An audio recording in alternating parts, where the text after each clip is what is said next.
Okay? Kaya nabot mo na ito sa aming playlist sa YouTube, International Trade Made Easy. Nangangahulugan ito na nahikayat ka namin na hindi bababa sa sulit na makita kung ano ang kailangan mong gawin upang mapaunlad ang iyong potensyal na pang-international na kalakalan. Ngunit inuulit ko ang sinabi namin ni Ian sa mga nakaraang video, walang magic wand at kakailanganin ng oras at pagsisikap para mabuo ang mga benepisyong ito.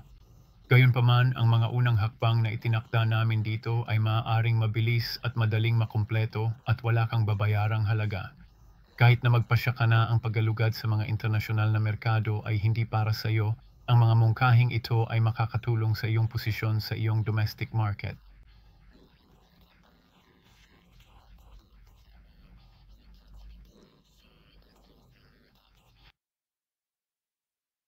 Inirerekomenda namin na magsimula ka sa isang checklist ng kahandaan sa pag-export. Inililista nito kung ano ang kailangan mong gawin upang maghanda ng plano sa pag-export at pagkatapos ay ipatupad ito. Mula dito, makikita mo kung nasaan ka sa prosesong ito.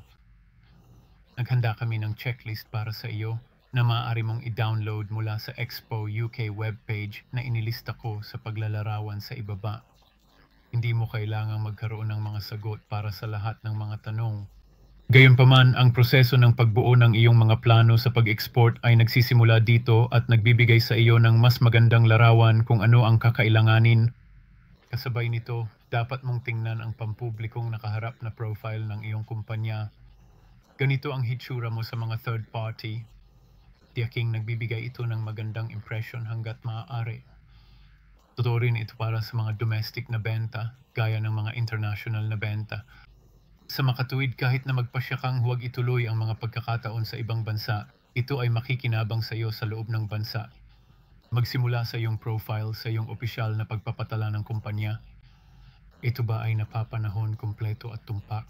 Kung hindi, gawin ang mga kinakailangang pagwawasto. Napapanahon ba ang iyong website? Nagsagawa ka na ba ng SEO audit? Tiyaking nagsasagawa ka ng anumang mga update at pagpapahusay na natukoy.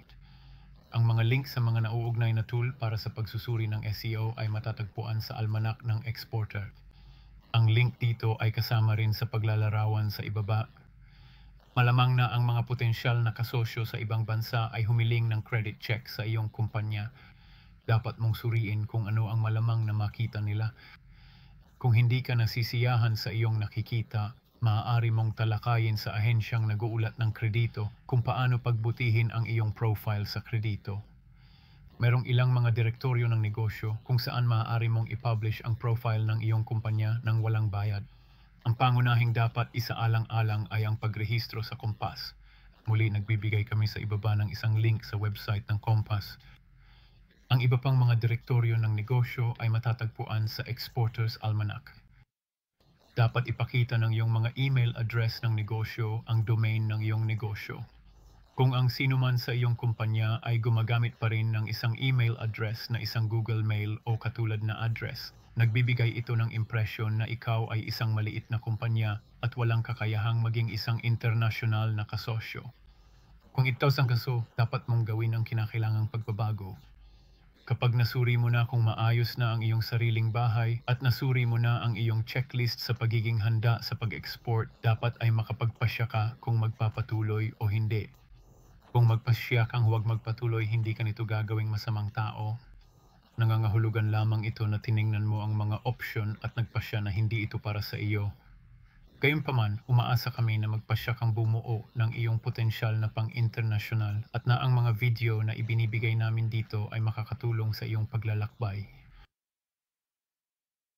Salamat sa panonood. Kung gusto mong makipag-ugnayan sa amin ng direkta, mangyaring huwag mag-atubiling gawin ito.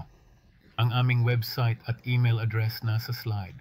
Kung nakita mong kapakipakinabang ang video, mangyaring i-like at mag-subscribe sa aming channel para sa higit pang mga insight sa potensyal na international na kalakalan. I-click lang ang subscribe link sa screen. Wala itong halaga. Kung sa tingin mo ay interesado ang sino mang kakilala mo, mangyaring ibahagi ang link na ito sa kanila. At kung handa ka na para sa susunod na hakbang, tingnan ang susunod na video sa playlist. Ito ay nakalink dito mismo.